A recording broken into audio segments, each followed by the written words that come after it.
Hrvaški partizani oziroma 4.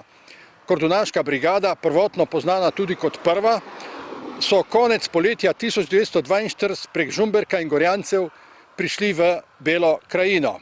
V noči na 21. september so napadli italijansko posadko pri rudniku Kanižarica, naslednjo noč pa topniške položaje na Gričku in vojaške barake na Majerju v Črnomlju ter železniško progo med postajo Rožni dol in Semiškem in vhodom v Semiški predor.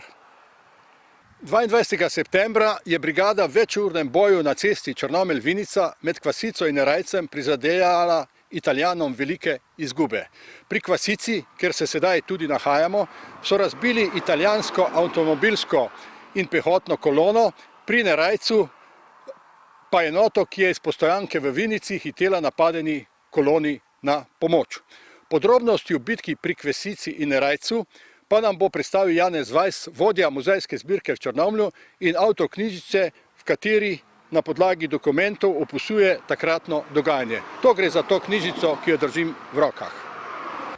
Kot rečeno, nahajamo se na kraju spopada ob cesti med Kvasico in Dragatušem, kjer je bil 11. oktobra 1959 odkrit spomenik kiparja Jakoba Savinška, imenovan Glava. Gre za ta spomenik tukaj za menoj. Pred kratkim je bila tudi dodana informativna tabla. Janez se nam bo sedaj pridružil in nam povedal podrobnosti takratnega dogajanja. Koliko je bilo udeleženih, koliko je bilo žrtev, kakšni so bili odmevi in posledice. Bitka pri Kvasici nedvomno predstavlja enega izmed največjih spopadov v Beli krajini in na širšem, torej dolenjskem prostoru za časa druge svetovne vojne. Povezana je z prihodom 4. kordunaške udarne brigade iz Hrvaške v Belo krajino in je predstavljala, lahko rečemo, enega od največjih porazov italijanskih sil do tedaj, če ne celo največjega. Kordunaši so prišli v Belo krajino v sredini septembra, prečkali so torej preko Žumberka v Belo krajino in že nemudoma ob vhodu v deželo pričeli z ofenzivnimi akcijami. Med prvimi je bil napad na rudniško postojanko, torej na postojanko italijanskih vojakov pri rudniku Kanižarica. Napad je bil deloma uspešen, pregnali so italijansko posadko, vendar niso mogli razbiti bunkerjev in posledično so se umaknili. Požgana pa je bila separacija in močno je bil poškodovan tudi vpadnik, se pravi, da je bilo delo na rudniku praktično onemogočeno. Naslednji dan so, torej v noči iz 21. na 22. september so kordunaši drzno napadli italijanske položaje v okolici Črnomlja. Šlo je za 2 napada in sicer za Praske pri Majerju, kjer so imeli Italijani glavno garnizijo, in seveda napad na topniške položaje nad Črnomljem na hribu Griček. V napadu na Gričku so torej že prerezali bodečo žico okoli italijanskih položajev, vendar jih je izjemno hud italijanski ogenj prisilil k umiku. V tej akciji so imeli tudi ranjence in posledično so se umaknili v vas Butoraj, tukaj na drugi strani reke Lahinje, nedaleč stran. No, 22. septembra dopoldne pa se prične ta znamenita epizoda bitke pri Kvasici, ki je vodila v eno izmed največjih partizanskih zmag pri nas. 22. septembra 1942 se je ob 6. uri zjutraj odpravila predhodnica 120 mož iz Črnomlja, kateri je sledil oddelek 45 mož za 7 kamioni in 2 motocikloma. Njihov namen je bil doseči italijansko postojanko na Vinici, kjer bi morali prevzeti ranjenega karabinera in oskrbeti tamkajšnjo postojanko. Napredovali so po cesti med Črnomljem in Vinico in okoli 8:30 ure prispeli na območje, kjer smo sedaj, se pravi na območje pod vasjo Kvasica in Tanča gora. Poudariti kaže, da je italijanska predhodnica 120 mož bila že nekoliko južneje na poti proti bližnji vasi Dragatuš, medtem ko je pa glavnina za 7 kamioni tukaj pod Kvasico naletela na 1. bataljon 4. kordunaške brigade. Kordunaši, kako rečeno, so bili že nekaj dni prej v Beli krajini v akciji in presenetljivo je, da je italijanska komanda brez pretiranega taktičnega ali strateškega razmišljanja odposlala šibkejši oddelek po izolirani poti do Vinice. Kordunaši so ob 8. uri zjutraj prečkali tukaj reko Lahinjo in po njivah, ki jih vidimo v ozadju, prispeli do ceste, na kateri so uzrli italijanski motorizirani oddelek z tovornjaki. Razporedili so se v bojni razpored, z granatami ustavili oba motocikla in zaustavili tovornjak in v kratkem se je razvila boj veliko močnejše 1. bataljona 4. kordunaške z omenjenim italijanskim oddelkom 45 vojakov. Italijanom so seveda takoj na pomoč priskočila predhodnica, ki je bila oddaljena kakšna 2 kilometra stran, vendar jo je zadržal 2. bataljon kordunaške brigade, ki se je tedaj spustil v boj iz bližnjih položajev. Tako se je med 10. in 13. uro razvil hud boj, v katerem so partizani uspešno zavzeli boljše, višje položaje in so bili hkrati v numerični superiornosti. Italijani pa so bili ne le manj številni, temveč so morali sprejeti tudi boj pri tovornjakih na bistveno slabšem položaju. Opis boja nam posredujejo tako italijanski kot partizanski viri. Torej, poveljnik kordunašev Vidovič omenja boj na blizu z noži in granatami, medtem ko Italijani omenjajo zagrižen boj do zadnjega moža, do zadnjega metka, pri čemer pa so seveda Italijani do 3. ure popoldne doživeli popoln kolaps. Padlo je, na bojišču je ostalo okoli 60 mož, 24 mož se je razpršilo in pobegnilo, cela vrsta pa je bila ranjenih in se je nekako vendarle uspela prebiti iz partizanskega obroča in bežati proti Črnomlju. Italijanski poraz je bil popoln in temu primerna je bila tudi panika v bližnjem Črnomlju.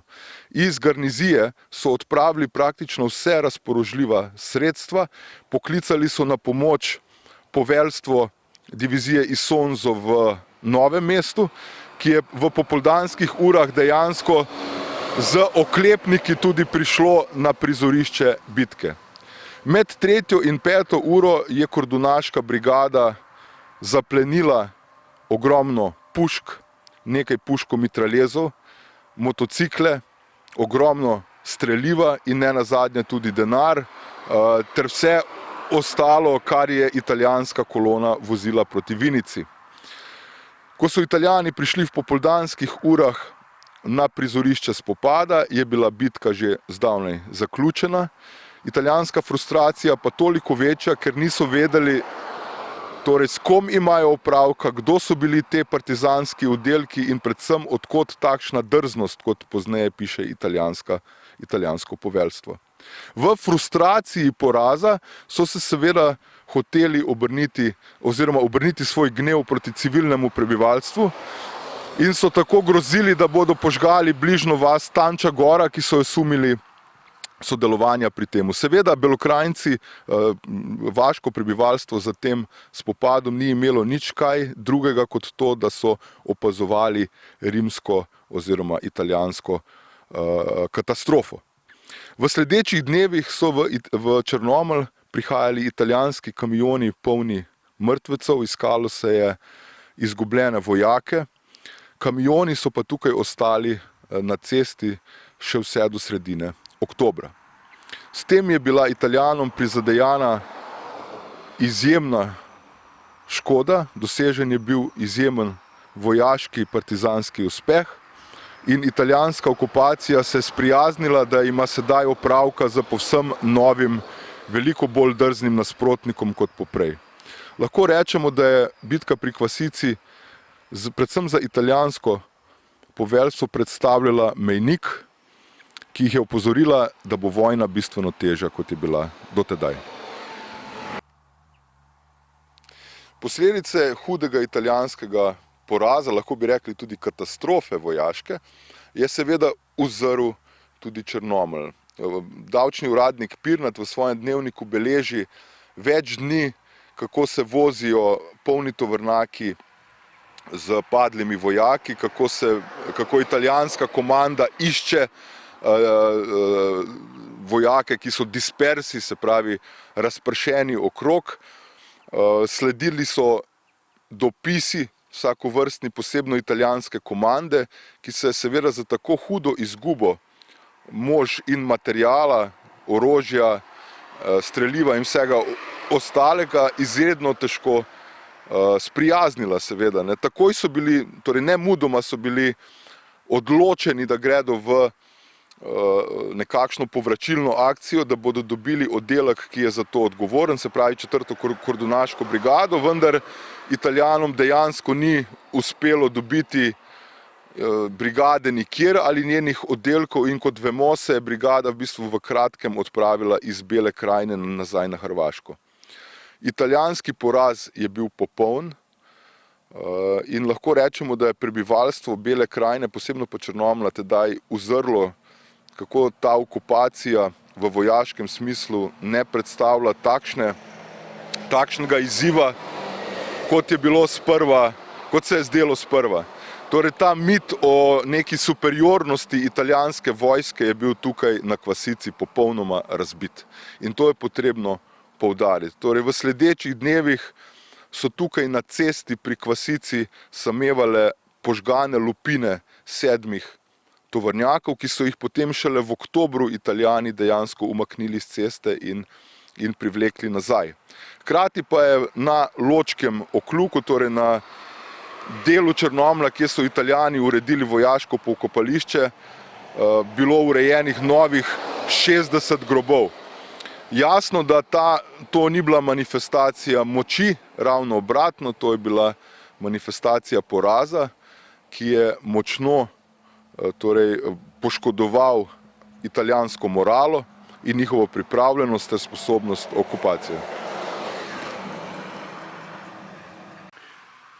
Kot rečeno, si ti vodja muzejske zbirke v Črnomlju. Na ogled prihajajo tujci iz različnih držav, med njimi tudi Italijani. Kako doživljajo oziroma kako komentirajo to njihovo prisotnost med drugo svetovno vojno na območju Bele krajine oziroma mogoče celo konkretno to bitko? So kaj seznanjeni, so začudeni, so presenečeni, kako reagirajo? No, zanimivo je vsekakor, da ko pridejo Nemci, mislijo, da so bili oni tukaj in se opravičujejo že vnaprej.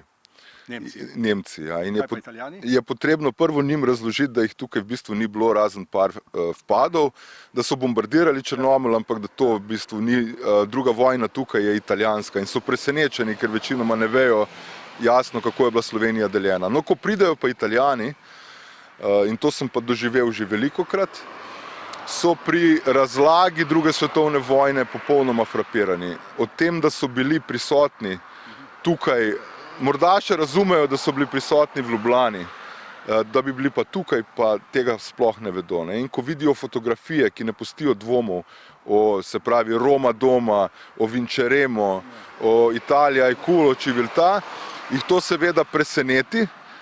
Jasno jih pa najbolj šokira, in to lahko povem, fotografija vojaškega pokopališča na Ločkem okluku.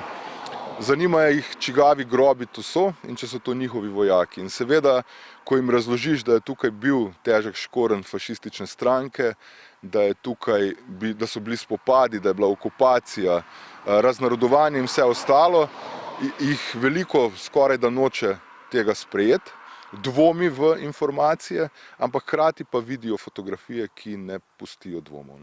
Spravi, če že dvomijo v besede, jih fotografije prepričajo o dejanskosti. In jasno jih veliko šokiranih odide, ker spoznajo eno poglavje svoje narodove zgodovine, ki jo očitno v Italiji ni del učne snovi. Ja, očitno. Mislim, se moralizirati tukaj nima smisla, ja. ne.